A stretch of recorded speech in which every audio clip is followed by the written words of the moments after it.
28ko eta foro hauteskundeen kanpaina.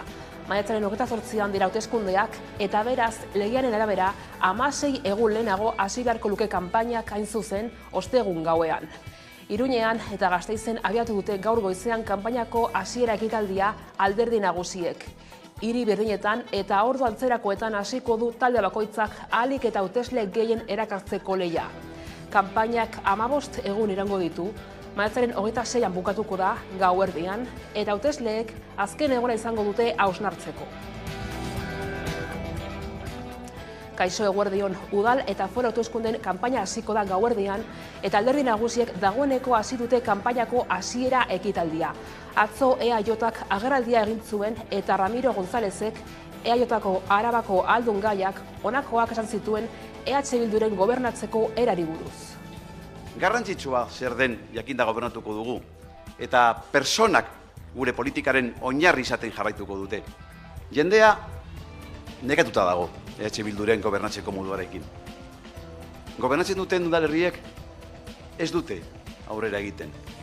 Iranganean jarraitzen dute, ez dituzte arazoak konpontzen. EH Bilduren sektarismoaren aurrean gu guztiontzat gobernatuko dugu. Gotzaingoak martxoak 3ko memorialaren estatuak berriz negoziatu nahi du. Adierazi duenez, jaso dituzten azken estatutuetan aldaketa batzuk daude hasierako estatutuekin alderatuta. Memoria gunea behin eta berriz atzeratu den proiektua da eta Gotzaingoaren azken erabaki honekin prozesua berriro geldiarazten da. Nerea Gotzaingoak adierazi duenez puntu zehatz bat berriz negoziatu nahi du, fundatze estatutuei argi berdea eman baino lehen azken ezustekoak prozesua geldiarazi du. Izan ere, estatutuak onartzea ezinbestekoa da memoriagunea sortzeko. Eta Arturo Generalaren harira badago eztabaida ere. Zabalza atxilotzeko operazioko buru izan zen Arturo Espejo, eta Espainiako presidenteak esan duenez, ikerketa judizial zehatzak egin dira eta ez dute Espejo Generala inputatu. Sánchezek gaineratu du, ETAren aurkako gerra zikinaren kontra irmo borrokatu dela.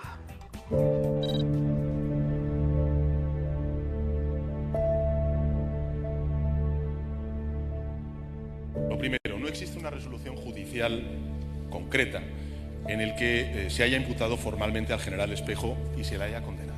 Lotsa sentitzen dut, ez dut egoki ikusten.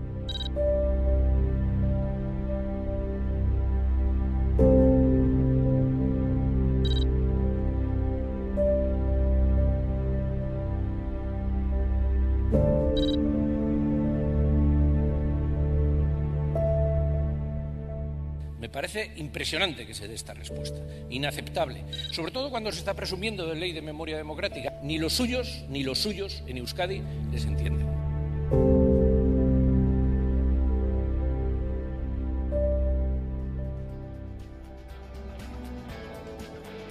Eta maiatzaren 21an ospatuko da aurtengo ibilaldia Ondarroan. Xel Elopean Ondarroko Zubizar ikastola izango da antolakuntzaren arduraduna. 5 kilometroko luzerarekin 4 egunetan egongo da baratuta ibilaldia.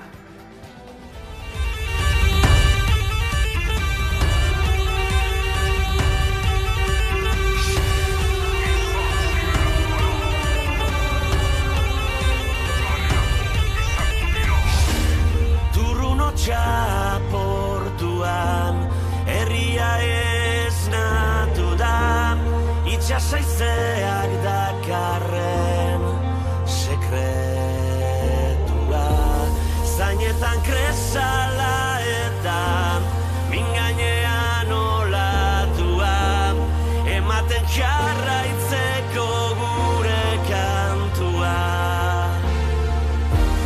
Zubizarretik dator marea gora, kanpandorreraino dena bustiko da. Eskutik hartu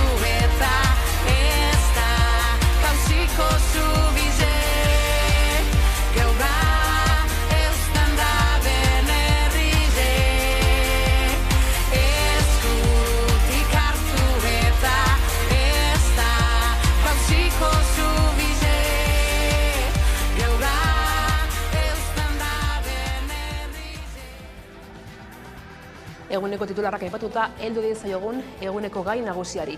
Maiatzaren 28an hauteskundeak izango dira eta legeak dioenez 16 egun lehenago hasi behar dute alderdiek euren kanpaina. Gaur osteguna, Araban eta Nafarroan alderdiek hasiera emango diete euren kanpainei. Hauek maiatzaren 26 arte izango dira, Nerea. Alderdiek 15 egun izango dituzte euren programak aurkezteko eta zabaltzeko.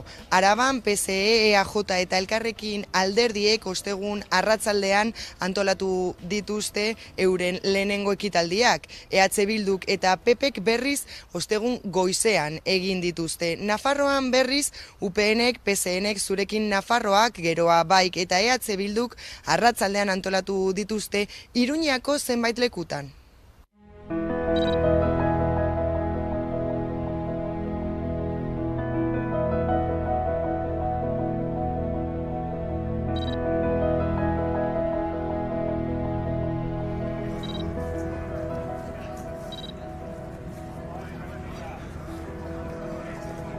Pertsona askok bizi dugun krisia ahaztu gabe, gure helburua da Arabako erronkei heltzea, etorkizunean egungo ongizate maila mantendu eta handitu ahal izateko.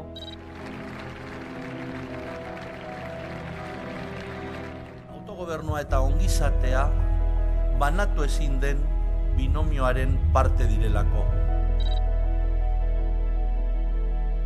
Etorkizuneko alkatea. Lehenengo emakume alkatea.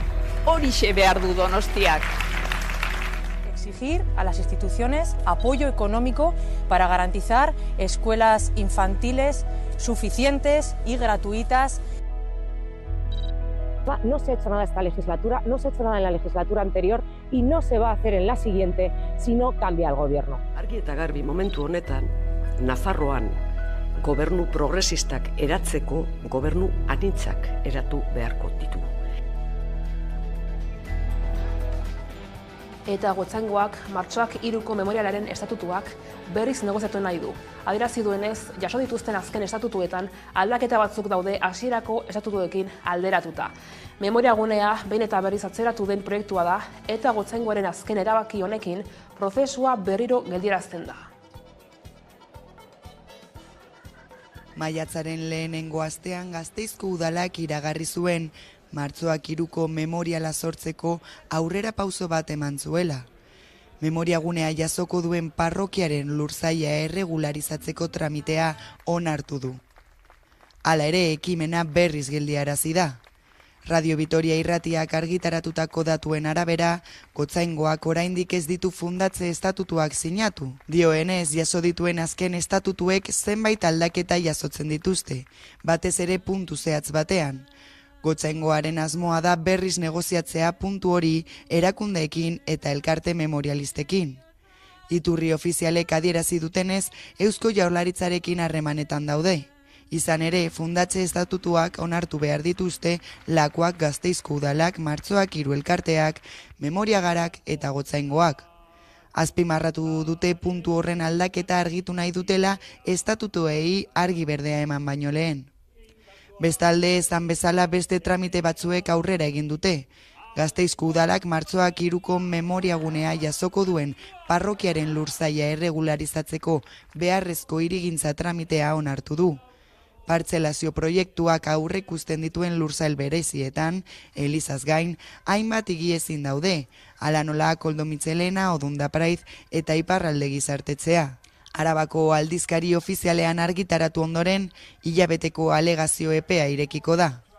Martxoak 3ko memoriagunea behin eta berriz atzeratu den proiektua da. Momentuz ez dago data zehatzik, baina Lakuak azken hilabeteotan iragarri zuen aurre ikusten zuela 2026rako irekitzea.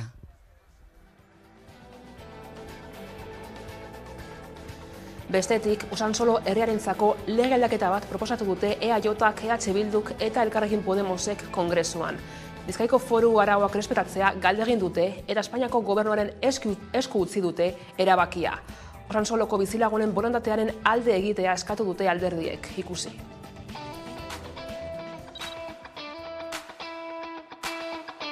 aurkeztu dugu gaur emendakin bat, emendakin horren bitartez, espero dugu herritarrek, kasu honetan Usansoloko herritarrek egin duten eskariari baietza ematea eta ahalbidetzea ere eskari hori benetan gauzatu dedin. Oztopoak daude, oztopoak legeak, Espainiako legeak jartzen ditu, foru arauak berriz baimentzen du hainbat gai, eta orduan azken finean da errespetatzea foru arauak dioena, hortan datza aurkeztu dugun emendakina eta dauden oztopo guzti horiek nolabait saihestea eta gainditzea.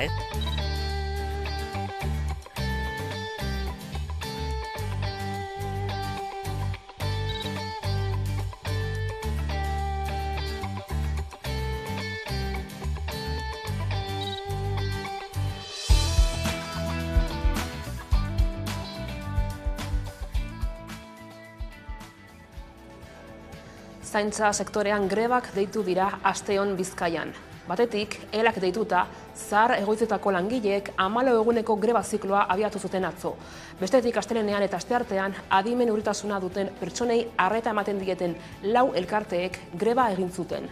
Izan ere, azken horretan, beharginek salatu dute Bilbon egindako protesta batean ertzainen jokatzeko era neurriz kanpokoa izan zela. Gaude, Madriz Mercedarias, Aspace eta Gorabide enpresetako langileek astelenean eta asteartean greba egin zuten lan hitzarmenen negoziazioa desblokeatzea eskatzeko. Bada, Bilbon egindako protesta batean ertzainen jokatzeko era neurriz kanpokoa izan zela, salatu dute adimen urritasuna duten pertsonei harta ematen dieten elkartetako grebalariek.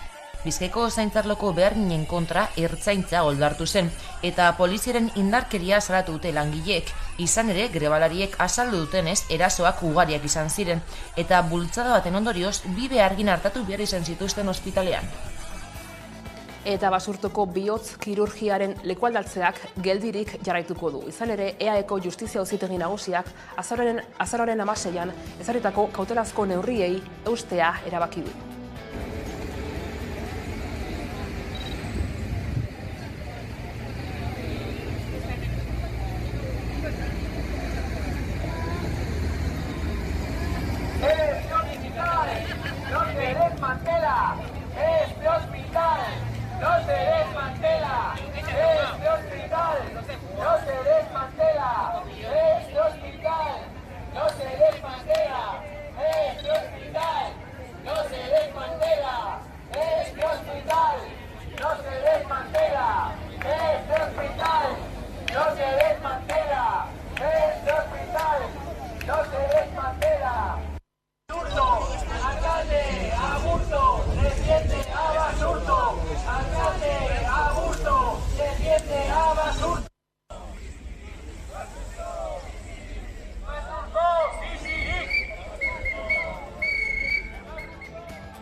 Suteak ekiditeko, zaintzeko eta italtzeko 2023 plana onartu du Nafarroako gobernuak. Sute arriskoaren eta temperaturaren arabera makinen erabilera arautu du modu honetan, Espainiako pasaden udako dekretua Nafar lurraldera egokituz. Temperatura altuak, idortea eta suteak kezka dira agudo helduko zaigun udarixo, eta Nafarroko gobernuak baso suteak ekiditeko, zaintzeko eta itzaltzeko 2023 urteko plana onartu du. 2022ko abuztuan, Espainiako gobernuak errege dekretua plantan ezarri zuen. Bertan, suteak eragin zitzaketen makinak lurrean erabiltzea debekatu zuen.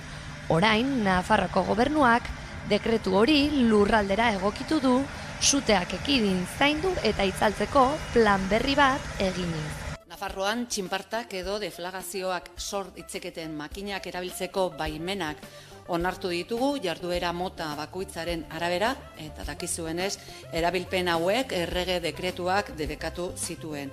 Lan garrantzitsua eginda, enpresei eta herritarrei segurtasun juridikoa emateko, izan ere horrelako makineria erabiltzen duten jarduera guztiak debekatuta daude une honetan. Espainiako dekretuak lehorte garaian uzta jasotzea galarazten zuen. Lehorte garaia luzatzen zenean ordea, ez zegoen ez da uzta biltzerik. Oraingo Nafar gobernuaren planarekin ordea salbuespenak izanen dira. Ezingo da uztabildu alerta gorria denean, hau da 42 gradutik goiti, baina alerta laranja eta horia denean, prebentzio neurriekin posible izanen da biltze lanak egitea. Herri lan eta azpiegituren zuzendaritza nagusiak ikuskatuko ditu lanak, eta lehorte bereziko aldietara edo alerta meteorologikoko baldintzetara egokituko dira. Ematen du, uda arrunt beroa heldu dela, baina emeki kontzientzia eta neurriak hartu ditugula muturreko egorei aintzin egiteko. Pasaden urteko lehorte historikoak kezkatuta ditu Euskal Herritarrak, batez ere nekazariak. Izan ere, euri eskasiak dirau eta azken asteotan bero handia egin du. Testuinguru horretan badira neurriak hartzen hasi direnak. Zuiako udalak datozen hilabeteetan prezipitazio gutxi egingo duelakoan eta udan izango den ur gabeziari aurre egiteko arduraz jokatzeko eskatu die bizilagunei. Lorategiak ez ureztatzeko eta igerilekuak ez betetzeko eskatu zaie hain zuzen. Euri gutxi eta berolde handiak, 2022ko uda garaia alakosa izan zen Euskal Herri osoan. Horrek erabat aldatu zuen bertoko paisaia eta egoera. Ildo horretan aurtengo udari ere beldurtuta begiratzen diote. Euskal Herrian barrena iparraldetik gero eta hegoalderago egin lurrak are lehorrago daude. Azken asteetan bero egin badu ere temperaturek zertxoait behera egin dute, baina ez da nahikoa izan. Izan ere ez da euritantarik iritsi Nafarroa erdi eta egora. Herribera aldean dagoeneko zerealen uzta galdutzat eman dute. Lehortea oso gogor jotzen ari da. Azken 6 hilabeteetan batez bestekoa baino 140 euri gutxiago egin du. Peio horia emeteko kideak azaldu digu. Herriberan edo erdialdeko hainbat tokitan egoera oso txarra da, delikatua, kezkagarria. Batez ere, ez dugulako prezipitazioa handirik espero datozen astetan. Eta udari begira laborarien kezka handitzen ari da. Euren uztak eta beraz diru iturriak arriskuan ikusten dituzte, baina abeltzainak ere aberentzako bazkalekuak lehor izataren beldur dira. Entzun Xabier Iraola Enba sindikatuko koordinatzailea. Oso panorama beltza datorkigu, bai udaran bertako belardietan, baina baita ere udazkenare begira forrajean dagokionen. Testuinguru honetan beltz ikusten dituzte datozen hilabeteak. Zein eguraldi espero da?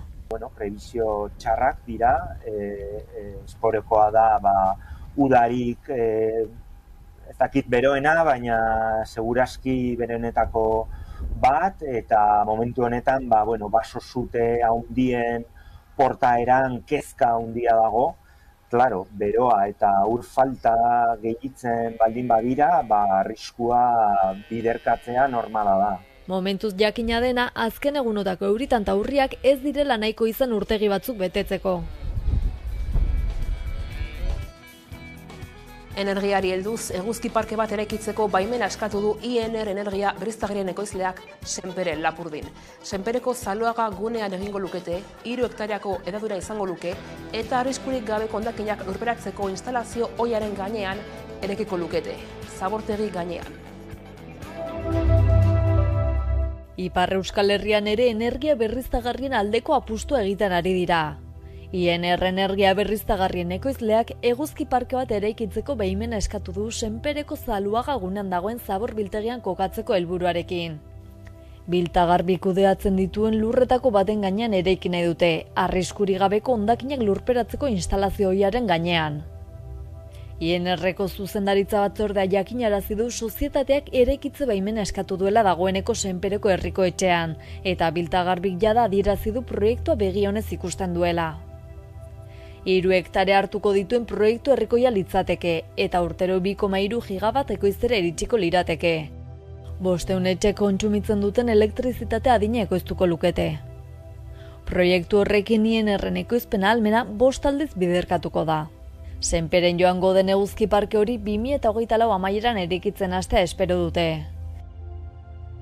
Dena denez aurrera eraman duten proiektu bakarra. Urtean zehar INR-ek beste 4 eguzki parke eraikitzeko baimenak eskatuko ditu Baiona, Urruña, Maule eta Besaskanako zabor biltegietan kokatu nahi dituztenak. INR herritarren energia ekoizten duen sozietatea da, eta enpresa herritarraren egitura fotovoltaiko guztiak erakundeetako espazioetan ezartzen ditu. Aipagarria da bestalde lur degradatuetan soilik garatzen dituela lurreko zentral fotovoltaikoak, hau da beste erabilerarik izan ezin duten lurretan, hala nola zabortegietan.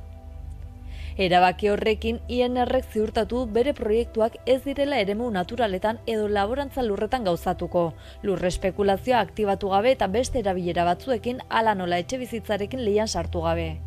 Hemendik 2030 urtera, Energia Euskal Herriko elektrizitate berde hornitzaileak saltzen duen energiaren 100% ekoiztu nahi du INR-ek. Bestalde abian da Euskal Ingurune Digitaleko emakumeen lana aitortzen duen Gladys saria. Gehienez 40 urte duten emakumeek garatu duten ibilbidea saritzea eta emakumezko erreferenteen proiekzioa bultzatzea du helburu Gladys sariak. Ikusitzagun xehetasun gehiago. Bueltan da Gipuzkoako Euskal Ingurune Digitalean lan egiten duten emakumeen eginkizuna aitortzen duen Gladys saria. 3. edizioa dagoeneko eta teknologia arloan aritzen diren emakumen ibilbide eta proiekzioa saritu nahi da beste urte batez. Sari honen helburua ingurune digitalean lanean ari diren emakume gazte euskaldunak saritzea da. Erreferenteak sortuz eta beraien lana sustatuz. Hautagaitza aurkezteko pausoak zeintzuk diren azaldu dituzte, izan ere norberak edo erakunde batek proposatu dezake hautagaiaren izena. Azken kasu honetan, hautagaiaren merezimenduak azaldu beharko dituzte hautagaitza aurkeztean. Gainera aurtengo edizioko sari ekonomikoa iazko baino altuagoa izango da. Iaz irabazleak 3.000 euro jaso baitzituen, eta 2023ko irabazleak 4.000 euroko saria jasoko du.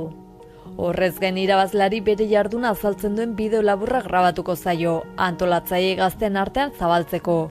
Eta hauekin adostutako eskoletan eta kaixomundua.eus lehiaketaren sari banaketan hitzaldi motibatzaileak emango ditu. Gladys sariak eremu digitalean egin dezaken ekarpena oso handia dela iritzi diote antolatzaileek, emakume informatikariek egiten duten lana ezagutzeko aukera ematen duelako eta berritzaileek eta puntakoak diren lanak erakusten direlako. Emakumeek zientzia eta teknologiari lotutako lan eta jakintza esparruetan duten presentziari buelta eman nahi diote, berdintasunean aurrera egiteko. Gladys sariaren 3. edizioko irabazle izendatzerako orduan, hainbat irizpide hartuko ditu aintzat epaimahaiak. Gehienez 40 urte beteko duten emakumei zuzenduta dago, eta hautagaien egoera pertsonalak bere ibilbide profesionalean izandako eragina izango da kontutan. Gladys sarian izena emateko epea ekainaren 20 arte egongo da zabalik, gladysaria.eus webgunean. Eta Nafarroako Zarrakaztelu herriak beste urte batez Euskararen egun ospatuko du larun batean. Euskara berreskuratzeko lanetan lekukoa hartu dute gazteenak eta hasi izeneko elkartea sortu dute. Egun osoko egitaragoa prestatu dute herriberan oztopo guztien gainetik euskaraz bizi eta disfrutatu ahal izateko. Heldu den larun batean Euskararen eguna ospatuko dute Zarrakaztelun. Hazi elkarteak antolatuta. Duela 41 urte Euskararen alde hasitako lanaren lekukoa hartu dute orain gazteek. Musika eta dantzarekin emanen diote hasiera larun bateko Zarrakazteluko Euskararen egunari. Gaita jotzaileak karrikak alaituko dituzte.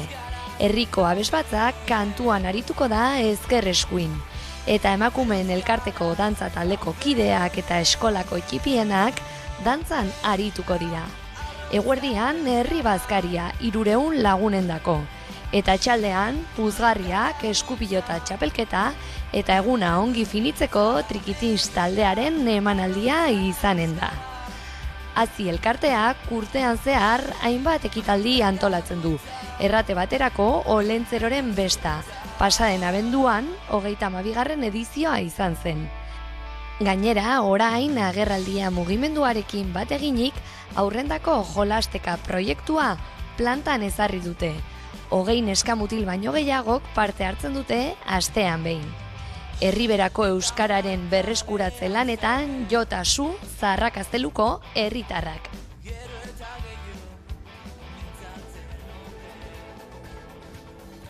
Kultura murgilduz bihar Alan Giza Antena filmaiz zinemaretoetan ikusgai izango da.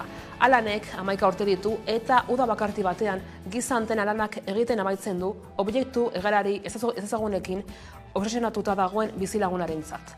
Orduan, Britney topatzen dute, neska estralutar bat. Alanek etxera itzultzen lagundu behar dio, baina zer gertatuko da ikusi bihar zinemetan. Alan Giza Antena filma maiatzaren 12an zinemaretoetan ikusgai izango da. Alanek 11 urte ditu, eta uda bakarti batean Giza Antena lanak egiten amaitzen du. Objektu egalari ezezagunekin obsesionatuta dagoen bizilagunarentzat. Nire izena Obama da eta mendi magikotik nator. Ni Alan naiz. Aran eta Britney topatzen dute, neska estralurtar bat. Eskolarako lan bat egiten ari da giza arraza primitiboari buruz. Hain justu film honetan ikusiko dugu gizakiaren eta estralurtarraren arteko harremana. Bere ontzia ondatu eginda eta gizon batek lapurtu du, ezin du itzuli. Alanek etxera itzultzen lagundu behar dio Britneyri, baina bitartean giza espezia ulertzen saiatzen da neska.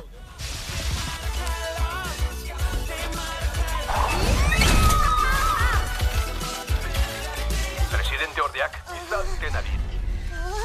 Alan, Giza Antena. Zein da zure egoera, txanda? Bestetik, aipatzekoa Eren argitaletxeak Irati filmaren komikia berriro argitaratu duela.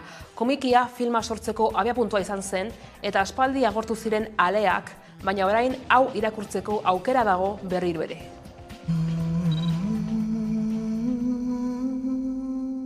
Espero dugu pelikulaz gozatu duzuenok komikiarekin ere gozatzea. Asmoa da Landak eta Muñozek lehendabizi eta Urkijok ondoren sortutako Iratiren unibertsoak etenik ez izatea. Komikian orain integrala ikusten badezue, ikusten dalako hor badagoela evoluzio nabarmen bat marrazkiaren aldetik eta Juan Luisen munduaren aldetik ikusita, ez? Ez bakarrik guk sortu genuna bizirik jarraitzen duela, baizik eta badala hazi bat, beste batzuk horren inguruan beren gauzak sortu ditzaten eta ia horrela jarraitzen duen. Ni txiki-txikitatik beti izan naiz mitologia zalea eta historia zalea eta bar, eta liburu denda batean lehenengo aldiz Irati aurkitu nuenean, ikusi nuenean, izan zen, aiba hau, ez, nila komiki zalea, komiki frantsesa belgata ere gustatzen zitzaidan, eta bat batean aurkitut rollo horretan euskal mitologiateko eta historiako komiki bat. Erosi eta behin irakurrita maite minduta, ez? Nik uste Iratiren komikia edaten duela iturburu horretatik dela euskal mitologia eta historia eta amodio karta bat da, ni beti nire pelikula hitz egiten duanean horrela hitz egiten dut, eta niretzako izan zen, ibilgailu hori iturburu horretara jotzeko.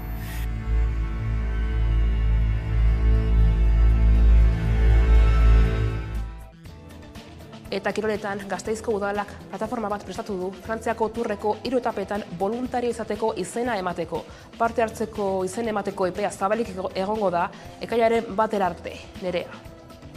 Voluntarioek asegurua izango dute eta Tourreko kit berezia jasoko dute. Baldintza bakar bat bete beharko dute. Adinez nagusia izatea. Izena emateko epea zabalik izango da, ekainaren 1 arte.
Eta eguneko elkarrizketari tartea zabalduko diogu orain. Gaurkoan, Malen Dominguezekin egin dugu hitzordua, Telesforo Monzon Euskal Herrigintza laborategiko kidearekin.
Madama biterdeak iritsi direla, heldu zaigu eguneko elkarrizketa nagusiari heltzeko unea, eta horretarako hemen dugu gurekin, Malen Dominguez Zabala.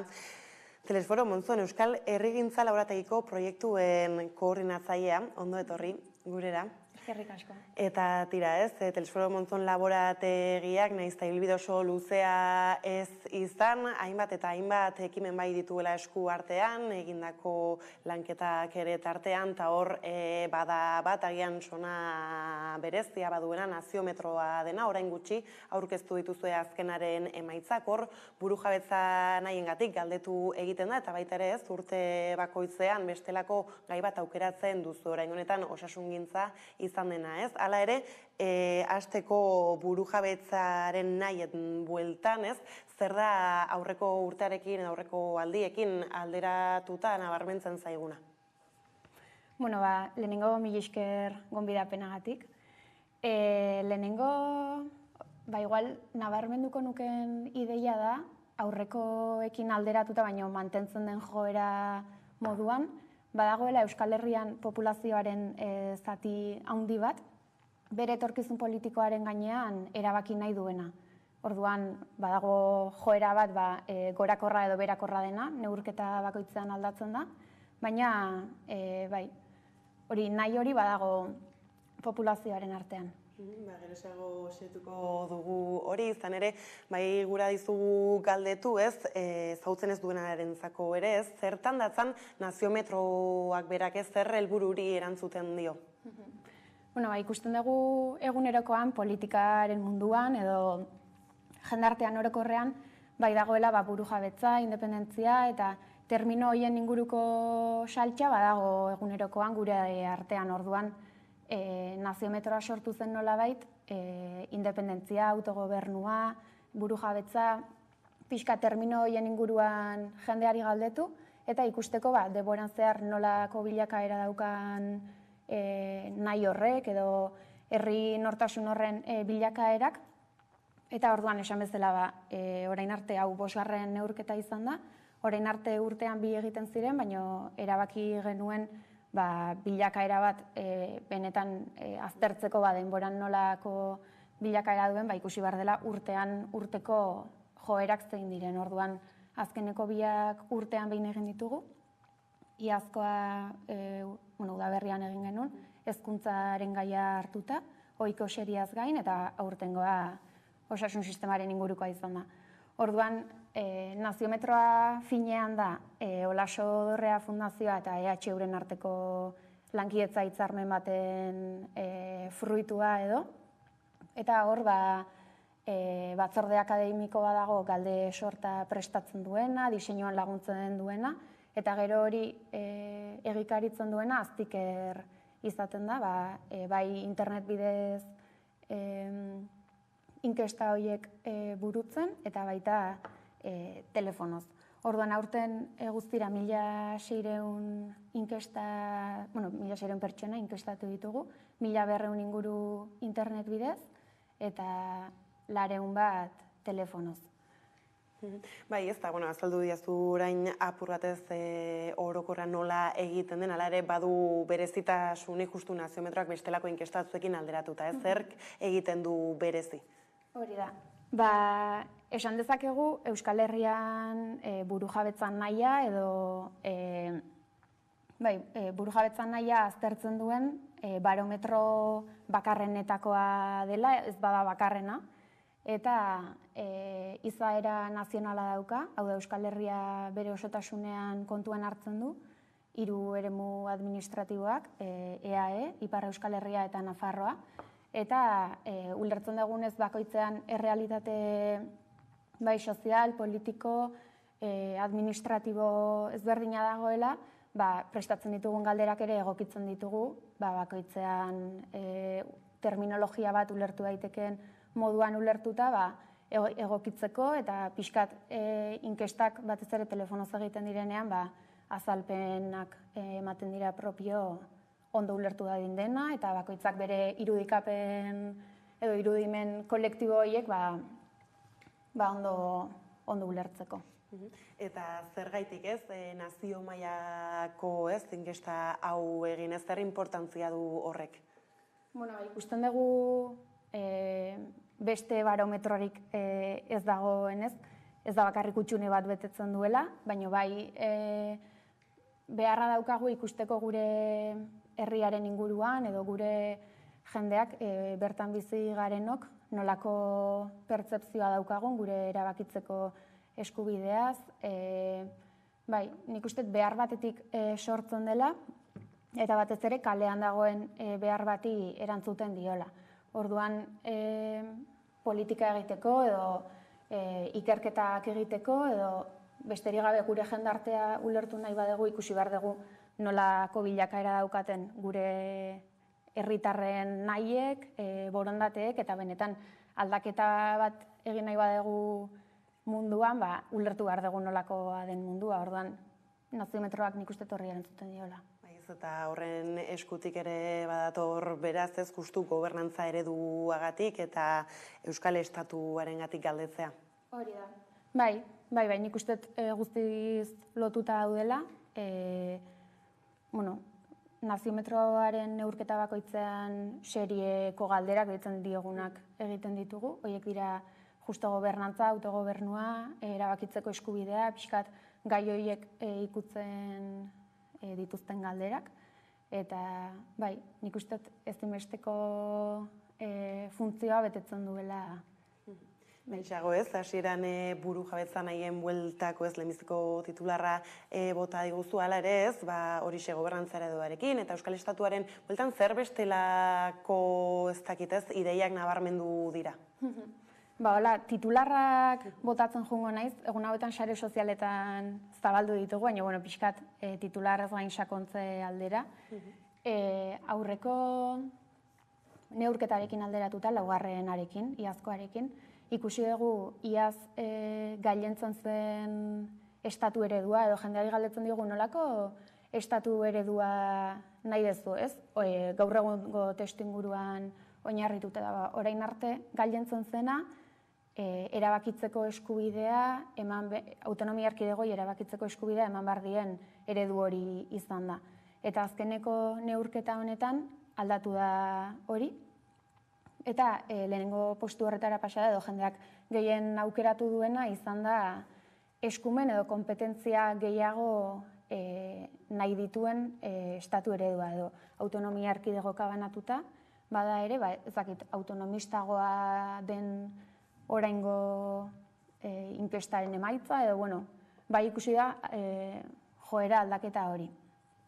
Gero bigarren titular moduko bat, nabarmentzeko ideia bat, gero sakonduko dugu horretan, baino, aipatzen da, erreferenduma adostasun bidez edo adostasunik gabe egingo balitz, da, Parisek eta Madrilek baimenduko balute erreferendum hori egitea, jendeak gogo handiagoa edo gehiago ikusten du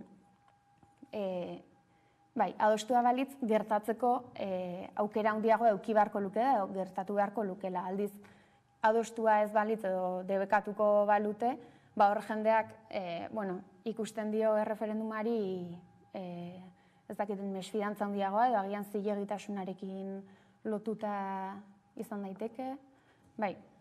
Gero,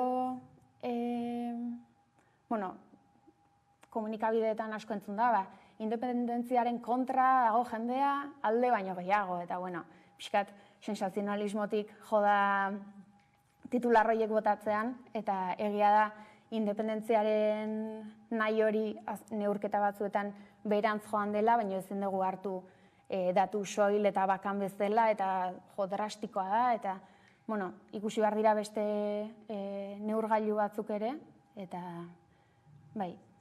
hoxe. Horra aipatu dituzunen artean, esaterako erabakitzeko eskubideari dagokionez, ez?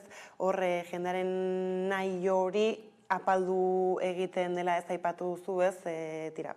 Estatuek bultzatzen ez baldin badute, ez? Zeri lotzen zaio hori, ez? Izan daiteke agian Kataluniako esperientziak eta antzekoek herritarrak ez dakidan beldurtu hitza, edo?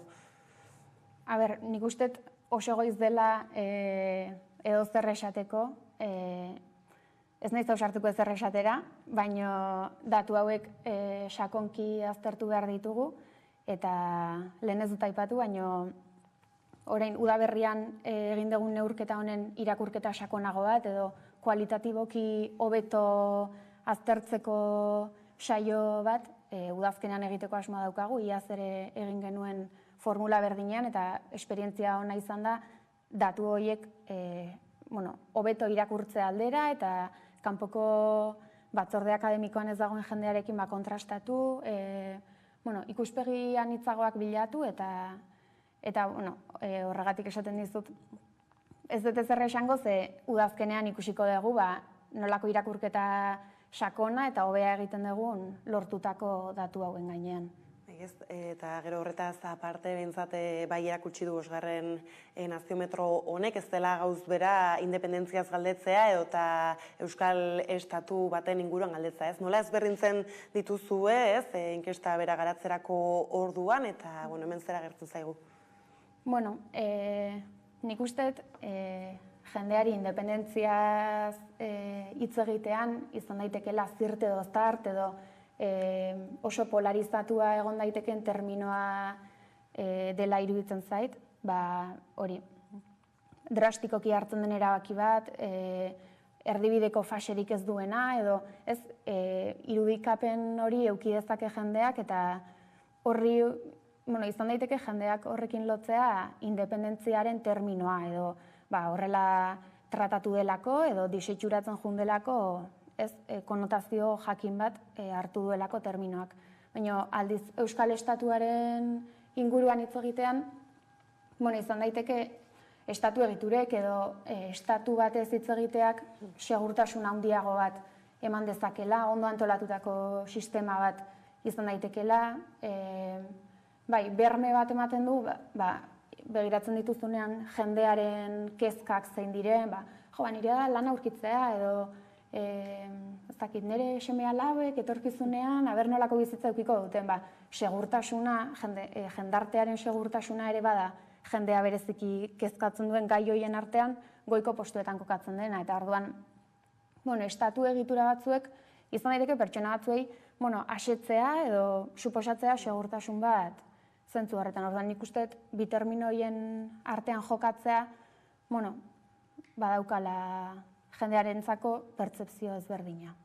Kontzeptu bakoitzak zerekin lotzen dugun azken finean, eta gero galdetzen ea gai honi dagoki honez, bost aldi hauetan galderak berdinak ote ziren, horra agian ez joerak zeintzuk diren ikustaldera? Bai, naziometro guztietan seria dena galdetzen da, galdera sorta bat buru jabetza, independentzia, erabakitzeko eskubidea. Serie hori da modu egonkor batean mantentzen dena, eta gero aldakorra dena da, bain zuzen orain osasun sistemaren inguruan galdetu izana, iaz hezkuntza sistemaren inguruan, kirolaren arloan ere galdetu genuen, garaian, baina serie hori, mantentzen den galderen joera hori da buru jabetza eta autogobernua eta pixkat gai horrekin lotutakoa. Gero horre, galderen artean Euskaragatik ere ez, galdetu duzue, justu azken egunotan gainera Euskararen bueltako hainbat eta hainbat mobilizazioaren berri izan dugu. Zer jarrera nagusitu da ez Euskari dagokionez edo zer da hor nabarmentzekoa? Hor, onerako harrigarria da, edo emaitza positibotzat jotzen dugu, galdetu dugu hain zuzen, ea Euskaraz osasun sisteman, Euskaraz hartatzea, eskubide bat izan beharko litzatekeen, ala ez. Orduan hor, erantzundako jendearen erdiak baino gehiagok, esan du baietz, eskubide bat izan beharko lukela. Aldatuz junda proportzio hori, EAen, Nafarroan edo Iparraldean, EAen jaso du adostasun maila altuena, eskubide izan behar horrek. Eta, nik uste lotu daitekela, sentsibilizazio kanpaina asko egiten ari dira, Euskararen kontrako epai asko jasotzen ari gara, lanpostuen perfilen kontura, edo dena delako lanpostuen kontura, orduan nik uste dut puri-purian dagoen gaia izan da, eta sentsibilizazio eta epai guzti horiek sortzen duten, ez dakit nola esan, bidegurutze horretan, agian jendea aktibatzeko eta benetan gure hizkuntza eskubideak defendatzeko posizio hori adirazi dute herritar askok bai. Aipatu duzunez, justu ara Bizkaia eta Gipuzkoan agian ez, jarrera baikorragoa edo ez administrazioan edo osasungintzan ez euskaraz jasotzera begira, erantzunetan ziurrenik ez justu Euskal Herrian zonalde bakoitzean ez euskararekin dauden neurriak edo eta politikek asko eragingo zuten. Eta horretaz aparte osasungintza ez aipatzen gabiltzala, zer nolako ez bestelako joerak edo nabarmendu dira, ez justu osasungintza ere badaukagu ez azken urteetan atakalarrian edo behintzat ez herritarrak badira horren kesu, ikusten da hori inkestan? Nik uste baiet, guk nik uste mota guztietako galderak egin ditugu osasun sistemaren inguruan, mota ezberdinetako galderak planteatu ditugu eremu administratibo bakoitzean, baina, esan daiteke, hola berriro, titularrekin jota, inkestatutako jendearen gehiengoa, osasun sistema publiko baten alde dagola. Eta naiz eta azken aldian, ikusi daiteke COVID-19 ondoren, agian agerikoagoa izan da, ez dakit, jendearen mobilizazioak kontu batekin edo bestearekin eta osasun publikoaren defentsa egiten horrek erakusten du gehiago inbertitu behar dela edo beste titular horietako bada hain zuzen baliabide gehiago eskaini beharko litzaizkiokeela osasun sistema publikoari. Hori 3 lurraldeetan izan da bereziki titular oso nagusia, baliabide eskasak edo oso eskasak diren, baliabide eskasak edo oso eskasak direla uste duten jendea asko delako, edo inkestek bintzat hori erakutsi dute, orduan, ikusten da osasun sistemak bilakaera negatiboa izan duela, galdetu genien hain zuzen 5 aspekturen inguruko bilakaeraren inguruan, azken urteetan nolako garapena eduki duten. Eta bereziki okerren baloratuak izan direnak, izan dira lehen arreta, medikuarekin edo hitzordu presentzial bat osasun sistemako norbaitekin lortzeko dagoen tartea, itxaron behar den denbora hori, eta osasun langile kopurua. Orduan, ikusten da, baliabide faltarekin eta okerren baloratzen diren honekin eta mobilizazioak ere sortzen ari dira zehazki herritarrek okerren baloratzen dituzten aspektu horien bueltan. Orduan, ikusten da koherentzia bat jendarte mugimenduek aldarrikatzen duten horren inguruan eta inkestan agertu diren emaitza horien artean. Eta ezberdintasun handiak agertzen dira hor agian ez, frantses estatuko lurraldearen barruan eta, Ipar Euskal Herrian eta Hego Euskal Herriaren artean? Aldatzen direnak nik uste proportzioak direla gehien bat, baina ideia orokorrak edo oso sintonian doaz batean eta bestean, eta adibidez, osasun publikoari eskainitako baliabideen inguruan, datuak ekarri ditut, aurkitzen ditudan.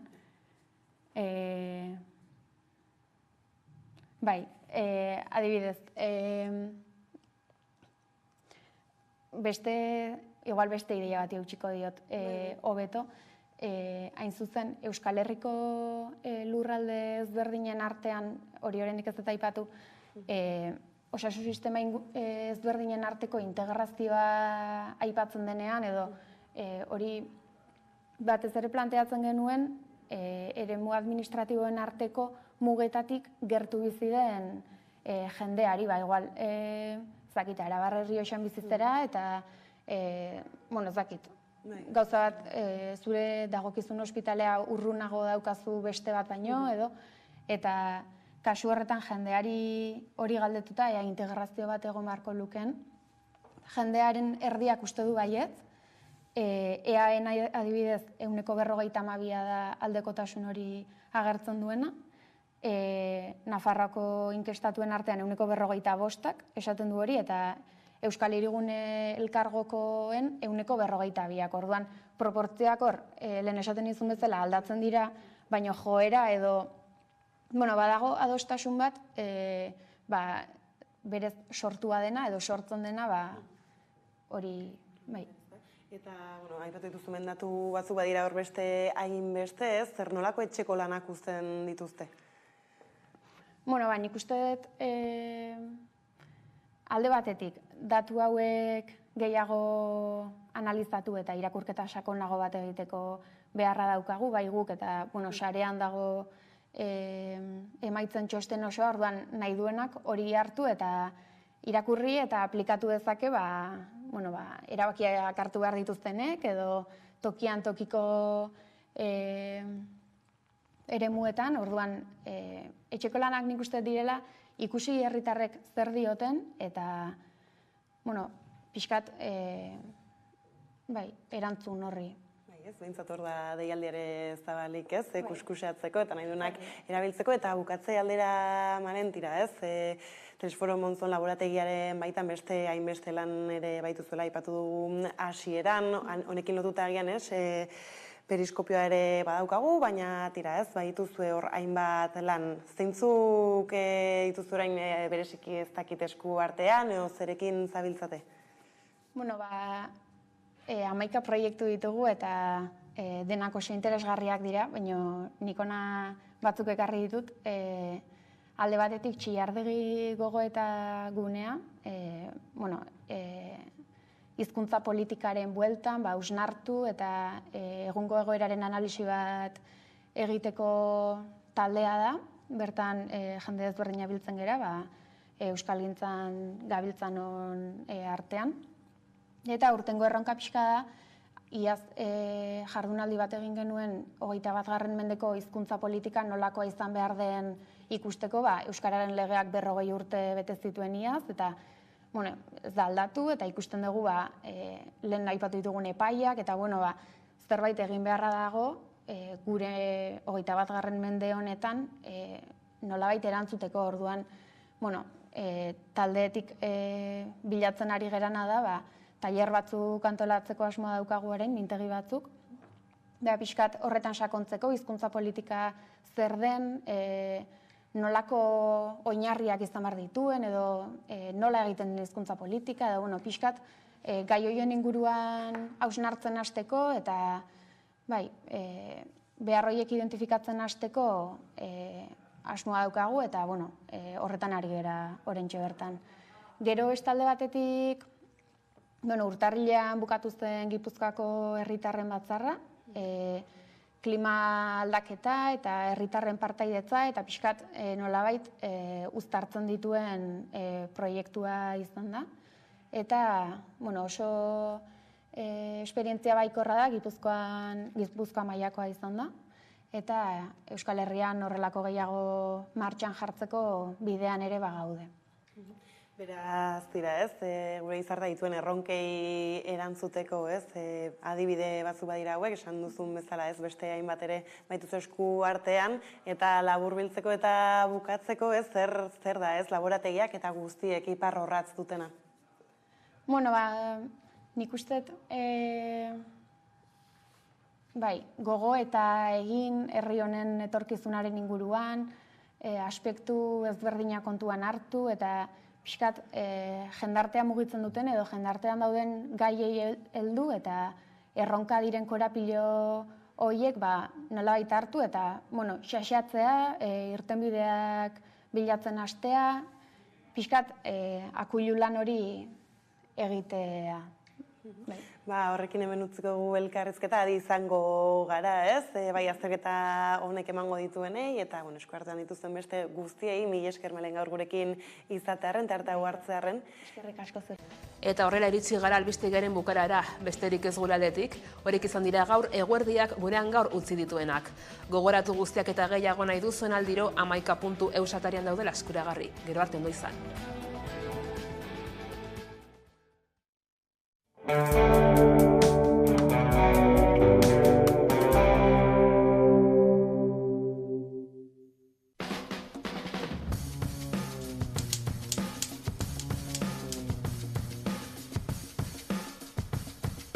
Klasiko batera jo beharko dut, eta rip taldea aukeratu dut. Txikitatik entzun dudan taldea izan delako, eta ere nire bizitzan esan nahi oso potentea izan duelako, eta gaur egun ikusten badut norbait rip jotzen edo taberna batean rip entzuten badut bertara, eroaten didalako. Eta gero ere bap taldea aukeratu dut, nire bizitzan zehar ere nirekin etorri da talde bat izan delako, igual txikitatik lehenengo diska eta gero ja handitzen joan naizen bitartean, aurrengo diskak ere asko entzun ditu delako. HHH Intellectual Punks diska aukeratu dut. Nera bezaroan ezagutzen ez genuen musika estiloa izan zelako, eta zinta bat aurkitu genuen, ez dakit nor eman zigun zinta hori, eta flipatu genuelako, eta gero ere letrak gure perspektiba asko aldatu zuen, gero ere urrengo taldeak talde honengatik ere ezagutu genituelako. Azken aldian asko entzun dudan kantua, Litovsk taldearen Are We Going Somewhere abestia. Uste dut lehenengo diskokoa dela, eta flipatzen dut kantu horregaz beti. Aukeratu dut Ertzainak taldearen Kamarada abestiaren urrengo esaldia. Gaur ikusi haut telebista lepo altzatzen, demokrazia salbatuz, dakusa torturadoreen irrifar alaiak, nola aldatzen diren gauzak kamarada. Gaur egungo koiunturarako oso ondo datorkigun abestia. Esate baterako Uger taldeko gitarra jolea den Borja. Duela 15 urte ezagutzen duen pertsona dalako, asko maite dut, berarekin jo dut askotan, eta ikusi dudalako ere bere evoluzioa, eta gero ere zenatokian asko gustoko dudalako nola mugitzen dan, zenbat disfrutatzen duen, gero teknikoki ez dakit ona edo txarra dan, hori ez dut ondo jakiten normalean, baina bera ikusiz, bera kontzertu bat jotzen, niri zorrazten dit sekulako admirazioa edo. Normalean streamingen bidez, zintzoa izan behar naiz, ez nahaz oso elitista. Kotzean lehen kasetak erabiltzen dituen, orain ja beste kotzea badekot, hasik ere dana streaming.